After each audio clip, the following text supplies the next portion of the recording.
might have been without what we've been given. Okay, think of the movie It's a Wonderful Life. Many of you will relate to that movie. We have a little theater here in Ghent in Norfolk that plays it every Christmas season. It's very heartwarming, and Jimmy Stewart, you might remember, is the main character. He's just down, and he's discouraged, and he's in the dumps, and he's just ready to jump off a bridge and end it all. But a couple of angels come to him in the form of men, and they take him around the town, and they show him life, and everything's just wrong. People are just out of sorts. Businesses and restaurants don't exist. Just everything's just out of whack. And what they ultimately reveal to him is this is what life would have been like without you, without your influence, without what you meant to other people. So we need to see what is life like as a result of what we've been given and what we've done with it. What would it be like if we hadn't received those gifts, if we hadn't had those opportunities that we've taken? Now, next, once we get that list and we see everybody that's lived into our lives and the difference that it's made and made through us, then we need to let them know. We need to take some action.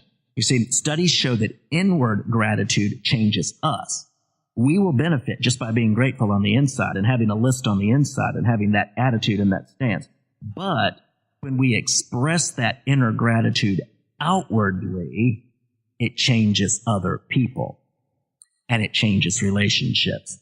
Think back to the story I opened with my wife, Angie, and the veteran. She could have had great appreciation for that dad.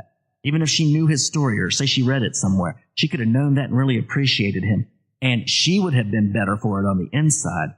But it wasn't until she went to him and thanked him out loud and connected with him that he was changed. And the relationship, their mutual appreciation, even though as far as I know, she's never seen him since, that changed things.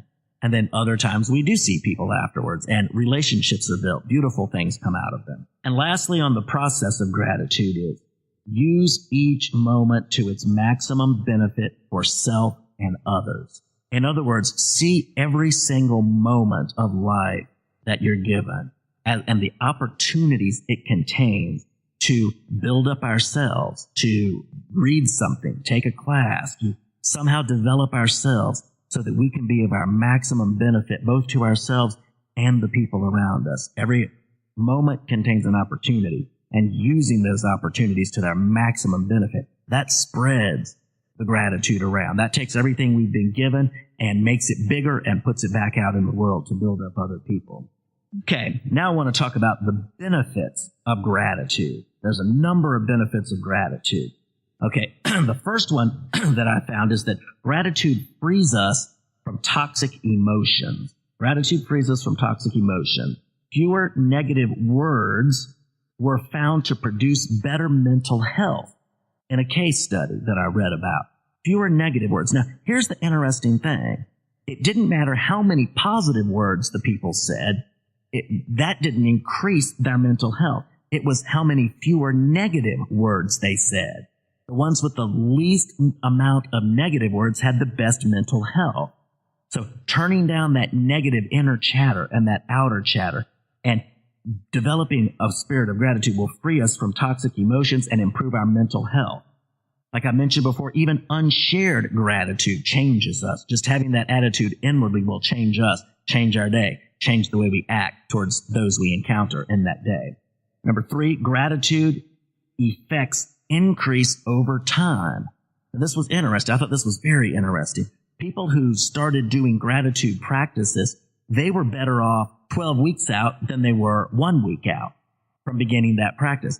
Gratitude expands over time. When you develop a grateful mindset, it's like it exponentially increases your mental health, your ability to cope with things, your ability to make a difference in the world. The effects compound over time and increase. Gratitude also enhances brain function.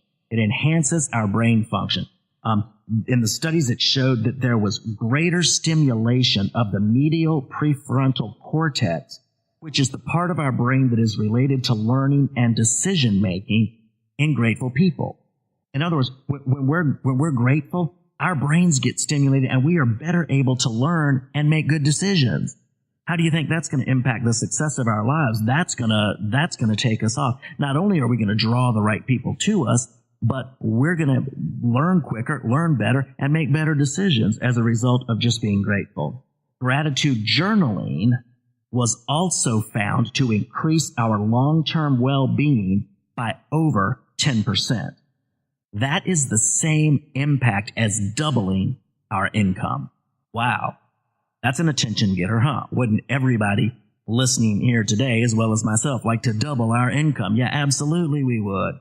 But developing an attitude of gratitude will have the same impact on our long-term well-being as doubling our income. That's the difference it makes in our life. One of the reasons for that is that it improves our physical health. Another proverb of Solomon said that a merry heart does good like a medicine, and grateful hearts tend to be happy hearts. And people reported that they had fewer aches and pains. They reported just feeling overall healthier, and they're also more likely to care for themselves. A person who's more grateful about their life will take better care of that life. Okay. It also was found to increase happiness, like I just mentioned, and reduce depression. That's from Robert Emmons, a gratitude researcher. So if you're depressed, doing something for somebody else, showing them how much you're grateful for them, noticing the good things that exist in the world around you, and showing appreciation, that'll help you real quick. In fact, there's an old poem called "Do Something for Somebody Quick" that was written back in the 1800s by a woman named Grace Gold. And I looked it up recently online, and I found it to my surprise. And I also found that they were using it in PTSD victims to help them recover, and that when they focused on other people, when they focused off themselves and their own experiences, and when they developed gratitude and showed appreciation and helped other people, they got better more quickly. Next, gratitude will create better sleep for us. I know so many people these days that just have trouble sleeping. Now, thankfully, I'm not one of them. I can sleep anytime, anywhere. It's just one of my, it's a gift. It's just a spiritual gift, I think. I have the gift of sleep. I can sleep anytime, anywhere. But it was found that people who spend 15 minutes before they go to bed doing gratitude journaling had better sleep and longer sleep. That was from an article in Applied Psychology called Health and Well-Being. And lastly, it reduces stress, and gratitude fosters resilience. It was found that Vietnam vets with higher levels of gratitude had lower levels of PTSD. The higher the gratitude, the lower the PTSD. And greater levels of resilience were shown following September 11th tragedy in those who practiced gratitude. In other words, grateful people bounce back quicker. They bounce back quicker. They have a better view of life. They have a more positive view of life. And even when bad things happen, they bounce back more quickly. They don't spend as long down, as long as depressed, as long as discouraged. So this leads us up to the practice of gratitude. Now, we're going to take a short break, and then we're going to come back and we're going to jump into the practice of gratitude. I have 5 things I'd like to leave you with that'll help you practice gratitude on a daily basis. Jeff will be back shortly to wrap up today's message. This is Gabriela, still on the scene today with Talk Network Radio. If you're just tuning in, you're listening to Empowered Living with Jeff Byrd. If you've missed any part of today's message, you can hear it again online, as well as the entire archive of Empowered Living at www.topnetworkradio.com or search keyword #EmpoweredLiving. We would like to acknowledge our music partners, Sound Ideas for Corporate to the Max, and Kevin MacLeod for Airport Lounge. Any scriptures read during this broadcast are from the New American Standard Version of the Holy Bible. If you would like to learn more about Jeffrey Byrd Coaching, visit www.jeffbyrdcoaching.com. That is JEFFBYRD coaching.com.